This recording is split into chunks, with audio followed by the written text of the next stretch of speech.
O'zbekistonga xitoyliklar ko'chib kelishi ko'paymoqda. O'zbekistonda nima kuchayapti? O'zbekistonda shu Xitoy kuchayapti deydi-ku.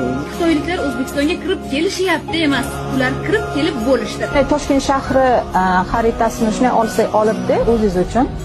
Qaysi joylar Xitoy sotib olgan yoki sotib olish arafasida turganlarni qizil bilan belgilab chiqing. Zamon o'tadi, baribir bizlarni qilgan ishlarimizni davomchisi bo'lmish. Mana shunday yigitlar, shunday navqiron yigitlarni ko'rib va shunday qizlarning tarbiyasini bugun hammamiz ham qatnashib, bunday go'zal yurtda yashash, shunday yoshlarni ertangi kunini o'ylab, mana shunday baxtli bo'lishga aytaylik, kim bizga xalaqit beradi? Mana shu osmon, mana shunday yorug' osmon, mana shunday yigitlar, mana shunday qizlar, mana shunday qariyalar.